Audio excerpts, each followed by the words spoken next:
Where do you see the biggest opportunities for AI, specifically as it concerns to your role now at the FA? And also, where do you think it's more hype than reality?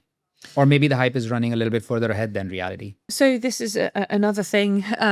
Again, it's only been a few weeks, but of course, as most sports properties and indeed most businesses are thinking about the role that AI can play, both in terms of the experience we provide to our fans in the front end. And again, some of this is not new news. Yeah. When I was at Wimbledon, we worked with IBM on AI generated highlights. At the Premier League, we created an experience with Microsoft that essentially was intended to be your companion to the Premier League, the Premier League companion.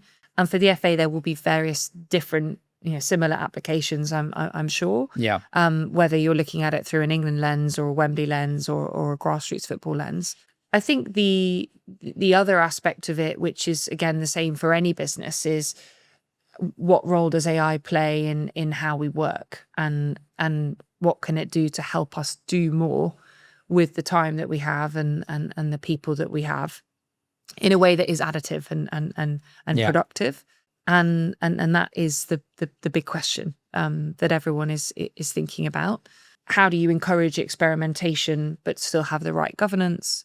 How do you think about how people are going to learn things and receive information? Actually, I remember when we were at the Tech Summit, if I'm not wrong, the first panel at the NBA Tech Summit was Steve Ballmer making a controversial statement about, what did he say? Something to the effect of students don't need to learn how to read anymore or don't need to learn how to write anymore. And I think it was Andrew Ross Sorkin, who was the interviewer, saying, don't say that.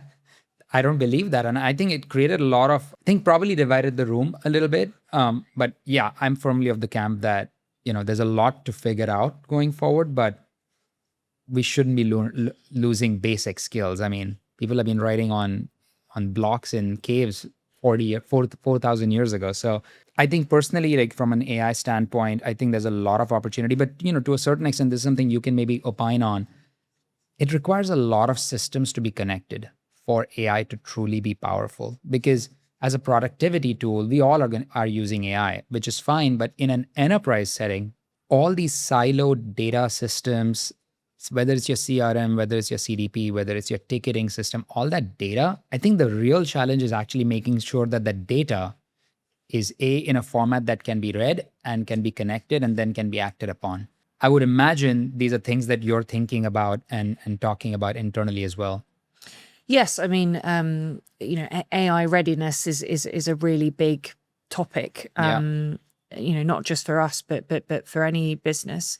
A colleague that I've worked closely with over the years actually gave a presentation on AI a few weeks ago, and he used a cooking analogy. And there are all sorts of cliches out there about this, but I think this is a relatively simple one, which is, if you don't have good ingredients, you will make a really bad pie or a really bad cake. And so making sure that you've got your ingredients in the right shape.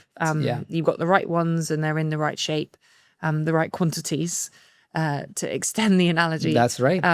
Is absolutely vital.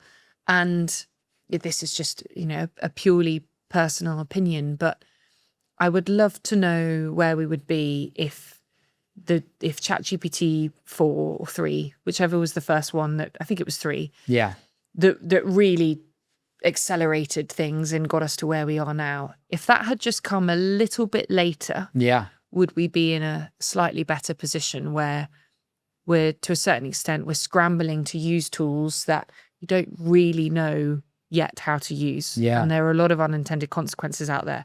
There are huge benefits for sure, but there are a lot of things to consider before you dive right in.